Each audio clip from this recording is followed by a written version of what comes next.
All right, thank you all for being here.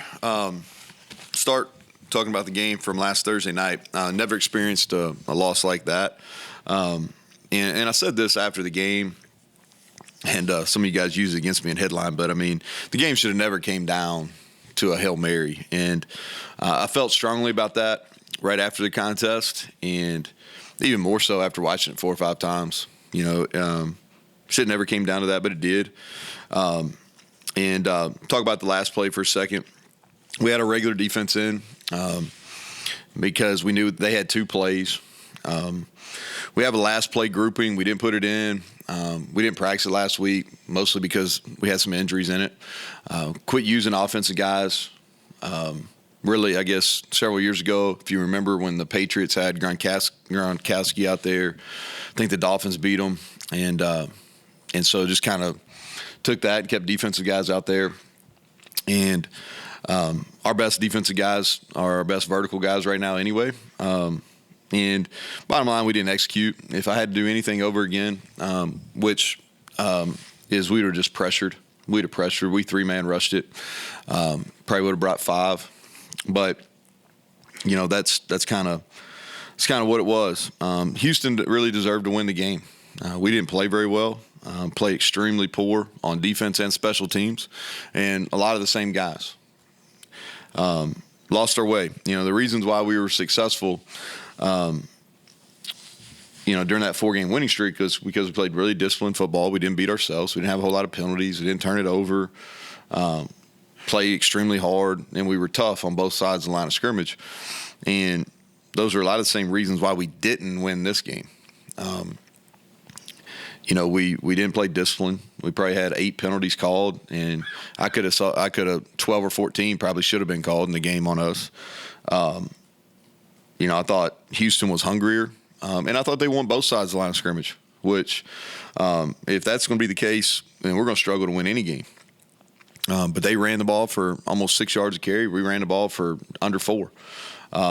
And I thought that they did that. And so when you recap the game, special teams, our core guys, we got a bunch of core guys that are starters on 2 or more teams. They didn't play very well. That's their role. They didn't play very well. Not good enough overall. First time we lost a field position battle all year. We lost it by a lot. Starts with that kickoff. We go up 3-0. They return the kickoff. And what happened? We got guys all off our landmarks.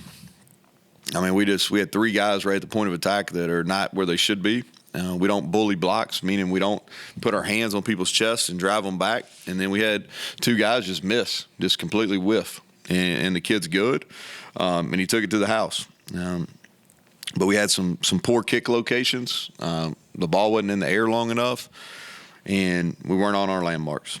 Punt. Ali really struggled, probably his worst game in 2 years.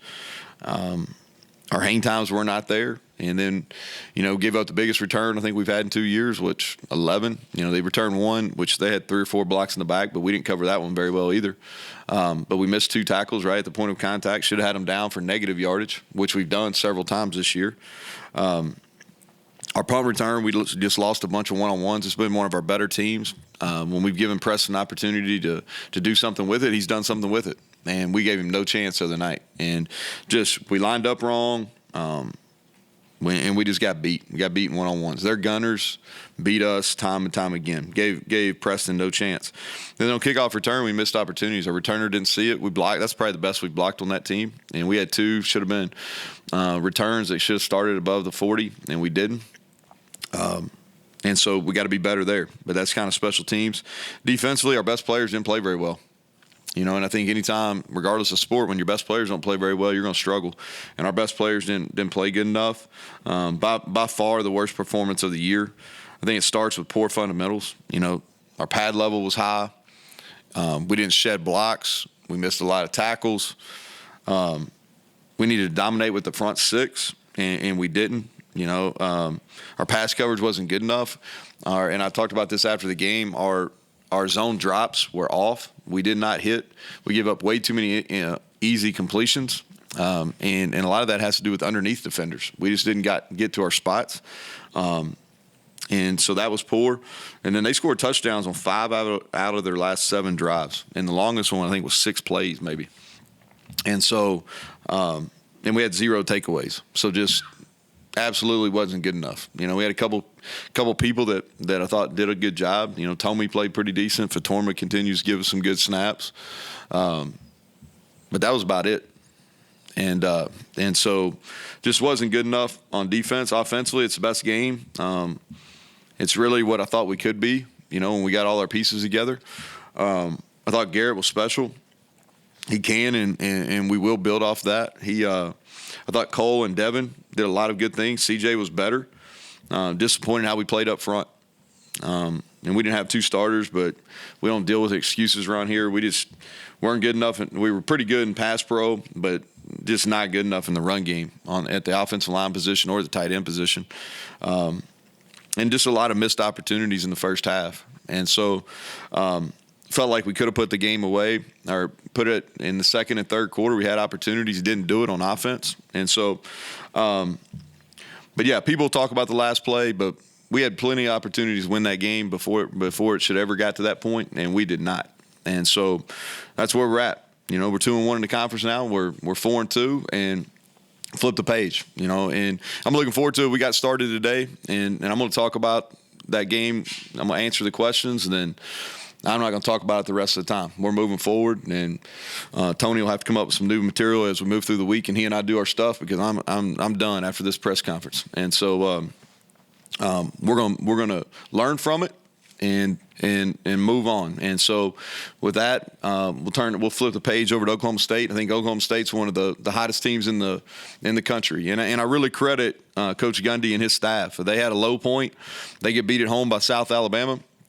And South's got a bunch of good athletes, but they've rebounded well. They went up to Ames, lost a close game, took a bye week, and off that bye week, they've won 2 games versus ranked opponents. Played both of them at home, and you can tell during that bye week is they went back and really simplified what they were doing on offense and defense. But just really impressed with the turnaround they've made, and you can tell they're playing with a lot of confidence right now. I think offensively, when you look at them, they're focused on running the football. And that's something they didn't do a whole lot early. They settled on a quarterback. This kid's been through the league. He's experienced. Bowman's been at Texas Tech and had some really good success. And he's settled down and he's playing well. He's throwing the ball better in the last couple of weeks. I think the difference for them has been Ollie Gordon at running back. He was special last week. And he's a tough tackle. Runs as hard as anybody in our league. They're getting him the ball in the pass game. They've got 2 outside receivers that can go. And then the Presley kid who's been good for several years now. They're doing a good job getting him the ball in a bunch of different creative ways. And their O-line is playing better. They've had the same group they've played, and they're playing considerably better. I think they've reduced the number of things they're asking them to do, and they've gotten better. Defensively, when you look at them, it's a 3-down front and 3 safeties. And if you look at them, they've made a lot of progress. And I think it starts with how they're playing up front. They've got really good length, and they're playing fundamental football. They're playing with really good hands. They're getting off the ball. It's a simple as far as how they're lining up. And then at linebacker, I think this may be the most talented group across the board that we've played, and Penn State had some good guys, don't get me wrong, but this group across the board can really play. Everything funnels to their middle safety. The Daniels kid, he's really good. And then I think at corner, it'll be a tough match for us. We're going to have to do better and get people's hands off of us better than we did the other night. And then special teams, they've done a good job on special teams for a long time. They've always had really good specialists there. If you think about it, over Coach Gundy's tenure, they've always been really good on special teams, especially at their specialist positions. Same thing this year. They've got Presley as their punt and their kickoff returner. We're going to have to really cover on him, and their field goal kicker and their kickoff guy have done a nice job. So we've got our hands full. I'm looking forward to kind of getting back to work. Our guys will respond. They understand that what we put on tape wasn't good enough, and looking forward to Saturday. Great. So start with your injury situations. Any chance you get? Yeah, I think Wyatt will be back. Yeah, I feel confident that Wyatt will be back. He just needs to get through another day or so, and I feel confident with that. Burks practiced today in a limited basis, and so hopefully he'll progress and be available. I think Tomas is probably more likely versus UCF, but I think that would be the earliest, would be the UCF for Tomas. Couple others, and then you mentioned Treek Austin Cave hasn't played. Any chance you get him anytime soon? And then Justin Johnson didn't make the trip this week. Yeah, Justin was sick. He missed all weekend because of an illness. And Tariq's got to get healthy. He practiced today. He's practiced like 2 days, maybe since fall camp. How do the emotions of a tough loss? Do you think the team dwells on it? How do they put it behind them? Well, it's a Thursday night, so it's a little bit different, right? And so you have a little bit more time, and so I think you go through phases, and I don't want to make too much of it, but I don't want to minimize it either. Like there's real shit going on, like real tough stuff going on so I'm not trying to put a football game up to it. You can turn on the news and figure that out. But I don't want to minimize it either, because we put a ton of time and there's a ton of investment into it. So when you lose in that fashion, man, it matters. And so first thing is there's a little bit of a grieving process that goes through, and I think it's helpful because we had a little bit more time. And so you go through the grieving process, and then once you go through the grieving process, there's this period where you got to take ownership for what is ours. And there's a lot. And listen, credit Houston. That's the best they've played. They played extremely hard. They were hungry. They made the play at the end of the game to win it. And so I'm not minimizing them by any means, but we lost the game. We lost the game, and we didn't lose the game just on that one. I can go through probably 15, and that's what I did earlier this morning, is I went through about 15 plays on offense where we lost the game, went through about 20 plays on defense, and about 6 on special teams where we lost the game. And so you go through the ownership, and then it's about the response. So there's processes to it. And so we went through the ownership today, and now we're going to deal with the response. And so our response is, that's why we're in the teaching business, right? And I think, I would assume that Coach Gundy and that crew went through the similar process after that loss to South, and they've come out of it pretty good on the other side. And now it's up to our guys. We got to go through it. And, I think you can't control what happens all the time, but you can control your response. So our response is we better fight, and we better put better stuff on tape, or it's going to be a long year. So you mentioned Devin Carter. Is that what you kind of expected when you guys went out and got him? Yeah. And he probably left 60 yards out on the field. There's 2 big balls that he had a chance at. But, yeah, we moved him. We played him more inside this game, and I think that's a better fit for him. But, yeah, he had some big plays, man. Had a couple really strong runs after the catch, blocked on the perimeter, and we put him at the point of contact a lot. But, yes, I think he can build off that. I really do, and we need him to have those type of games. Like our pass game, that was by far the best it's looked. We kind of opened it up too, but he made a lot of that stuff happen. Eddie V talked a lot about, I think he even literally said that he felt mentally the defense was still in the bye week.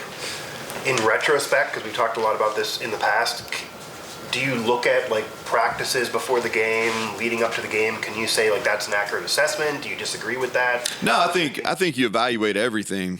When something doesn't go well, you evaluate everything. And so we played really well on defense for 4 weeks in a row, and we played the opposite of that on Saturday. Okay. So whatever the opposite of really good, that's what we played. All right. And so, I think you evaluate everything. So what I probably did a poor job of is I didn't measure our level of maturity as well as I should have. Because we played those really physical games, and I gave our guys some time off, and we did not deal very well with unstructured. And so, I think when you go back, because that's what you do, that's what I do as a leader of it. I'm responsible for it all. So first thing I do is self-reflect and look through what I should have done different. Okay, and the first things that come to mind is should have handled the bye week a little different. Probably should have stuck with our original plan, which was to practice hard on Tuesday and Wednesday. And because of some injuries and kind of where our team was, we didn't. And I think you always look back and say, okay, all right, if I could go back, and you make notes and you don't repeat the same mistake. Neal, along those lines, how much do you go back and look at situational stuff that maybe you never really even need, like an onside kicks or Hail Mary stuff, just to make sure that the play and the personnel, and again, you may never need it, but it seems like a time to circle back if you do check everything, right? Yeah, I think it's like either you or Bob asked me this question back in fall camp.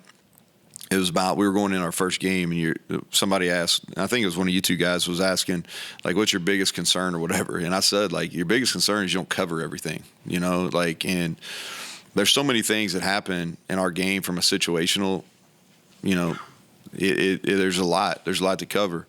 And so, yeah, I think you go back, and for us, it was a really odd situation. I think there was 7 seconds ago, which you knew you had a chance for two plays, right?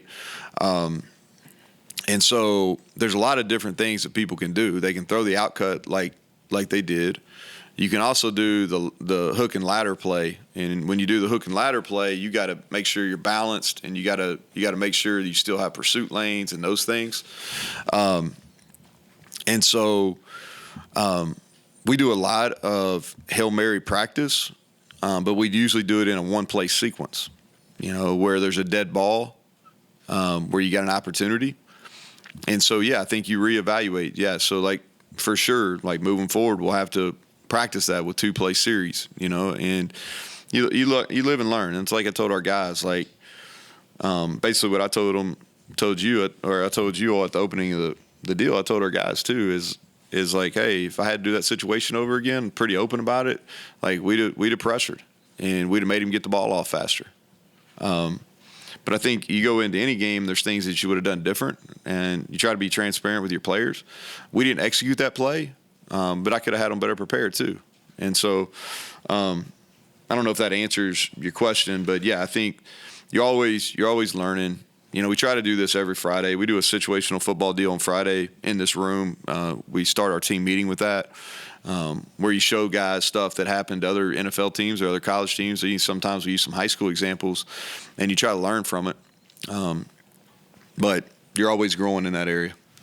What's your conversations been like with Garrett this week, emphasizing the positive, but obviously talking about the negative? Yeah, he and I have a really good relationship, so I don't have any problem, like, telling him the truth. I told him right after the game. I knew what happened. And so, I think, like,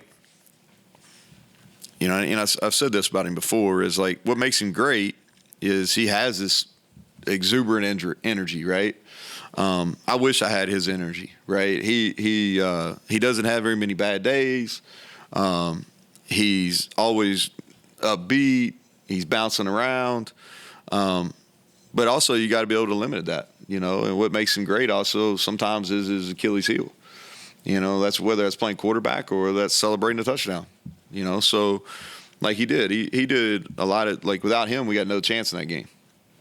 He made us go. You can look at his stats. You were at the game. I mean, you saw it. He played extremely well, probably as good as we've played at that position here in a long time. And he still left some plays out there, but he played really, really well, running the football. His decision-making, that's the best in a game situation. His decision-making's been.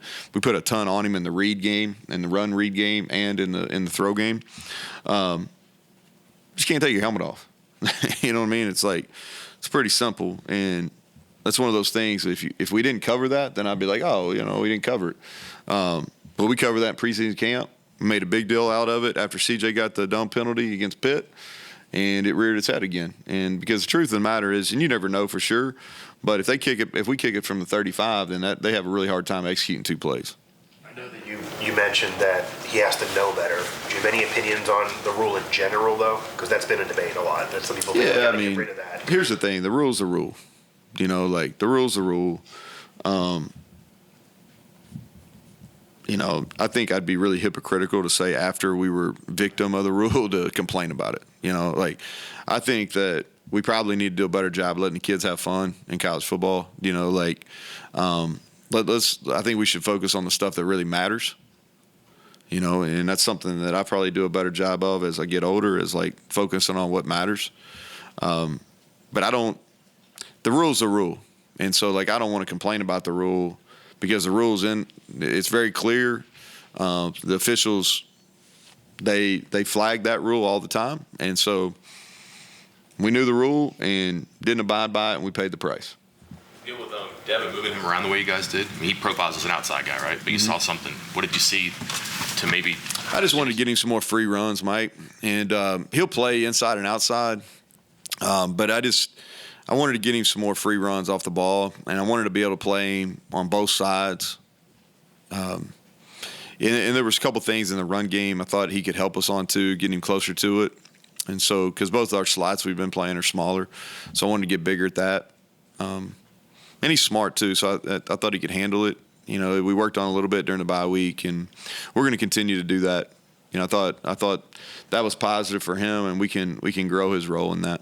And then the number of players you guys used, the circumstances are what they are, but is that healthy, sustainable, and how close are you maybe to adding to that, whether it's guys coming back or maybe guys who developmentally can give you some relief there? You talking about players or plays? Players. Yeah, it's on offense. Or defense, yeah. Yeah, so I think offensively we were about where we wanted to be. I think the number of receivers that played is about right now. I think we played 6.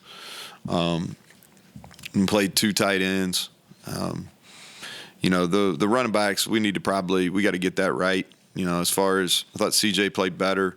We got to get those other guys giving us something. I think Jaheim's got a bright future. He did some really good things and some things where he missed some reads the other day.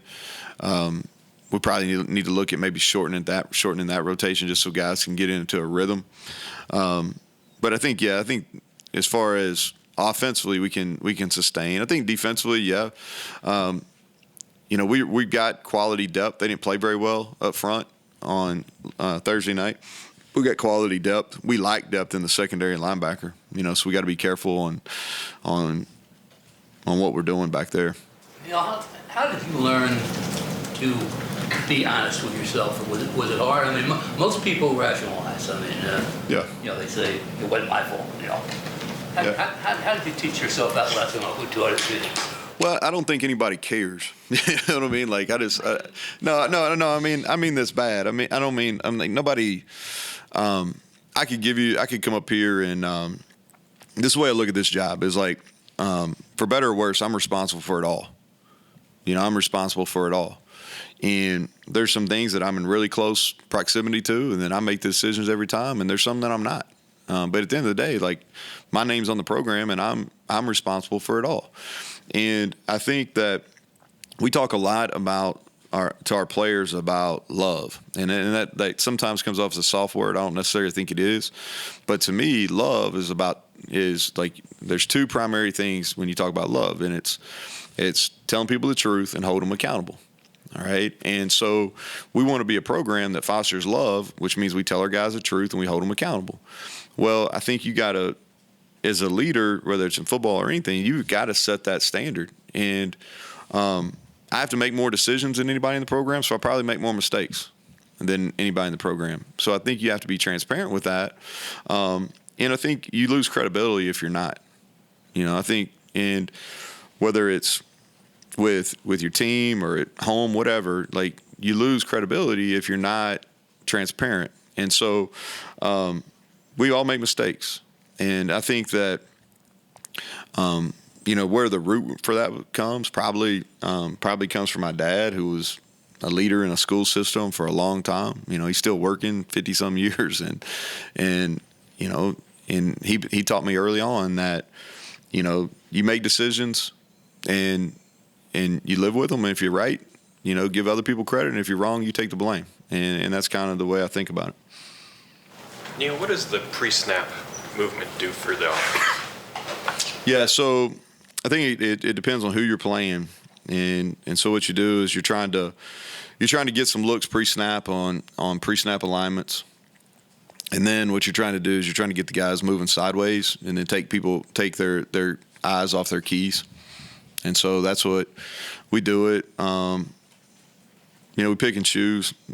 Some styles of defense, when you play them, it doesn't matter because they're going to line up regardless. It doesn't matter what personnel grouping. It doesn't matter what your motion, they're going to line up. But that's something that we've been doing for a while. We'll continue to do it. Similar? Tempo, yeah. We pick and choose. Yeah, pick and choose. We're not at a point. I think how we're made right now is, you know, we're not going to be a team that presses the gas all the time. But, you know, the other night we had success with it. And we'll pick and choose, like, when we're going to do it.